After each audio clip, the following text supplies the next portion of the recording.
Hey guys, welcome back to another video. I'm Michael Nietzsche. Today we're going to do another ship fighters video. We're continuing our series of the Pearl Harbor attacks. Well, the American ships involved in Pearl Harbor during the attack. And today we're going to be talking about one of those ships that was lost. And the battleship was called the USS Oklahoma. Let's begin the story. Of course, Oklahoma is named after the 20th state in America. Oklahoma was part of the Nevada class and was the USS Nevada's younger sister, the Nevada we have just talked about in the last video. Construction began on Oklahoma in 1912 and she was commissioned in 1916. Here we see her launch on the 23rd of March 1914. Here we see Oklahoma during her sea trials. However, when Oklahoma was commissioned, she had trouble. She wasn't even able to get with the Great Pacific Fleet or any other fleets because oil for her was not available at the time.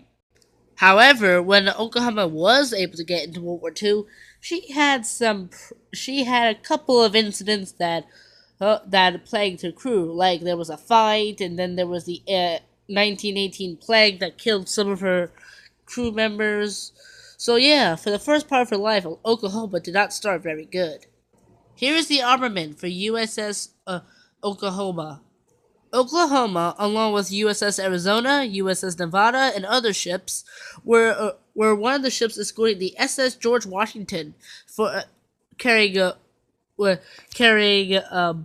President Woodrow Wilson for the Paris Peace Conference. In 1928, Oklahoma was sent to Philadelphia to be modernized. She had new guns and a better armor and heavier superstructure. Here we see Oklahoma after modernization passing Alcatraz. Throughout most of her life in the late 1920s to the 1940s, Oklahoma, along with her sister Nevada and other battleships, were put on war games to test their guns. She also received a couple of refits and stuff, but still she was a powerful battleship. But then her life would be cut short in the attack on Pearl Harbor on December 7th, 1941.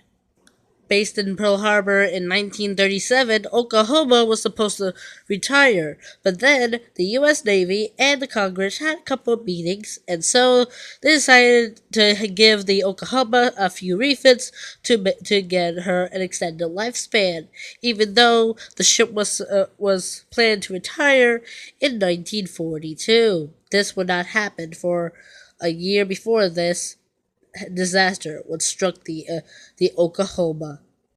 As the attack began on December 7, 1941, Oklahoma began being struck by 3 torpedoes, including her anti-aircraft bolts was destroyed by these 3 torpedoes. The ship began to list to her port side. As the ship began to capsize, 2 more torpedoes hit her. Many men were trapped. Many men were thrown into the water, but hundreds of men were still trapped inside the Oklahoma. It is actually during the sinking, a built man, he was able to save some of his shipmates by passing through a porthole. But he was too big to get out. He would die along with everybody else who was unfortunate to survive the sinking. On and on the Oklahoma sank, listing more onto her side. Then she began to capsize, and she began to turn over onto her top. The entire ship sank in 8 minutes, trapping 400 men below. The even though the ship was sinking fast, men were able to get on to the bottom of the ship, but were either be killed by Japanese planes or fall into the water and drown. In the final moments of the sinking, many of her men were sucked underneath the great ship as she began to plummet into the 40 feet depth of Pearl Harbor. Many men from the Oklahoma were able to climb aboard the battleship that was right next to her, the USS Maryland, and able to help her anti-aircraft guns to revenge the Japanese, for sinking their battleship. Here is a picture taken after the attack, and as you can see here, the great mound that was once the USS Oklahoma. Men were still trapped inside the Oklahoma.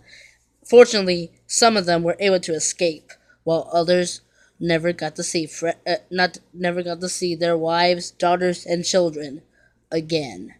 Here we see the rising of the USS Oklahoma some days after the attack. And here is what the Oklahoma would have looked like when she was capsizing. Another picture of the dead Oklahoma once she was once being raised. Here we see torpedo damage on the port side of the Oklahoma. The ship was unable to be repaired and was declared a total loss.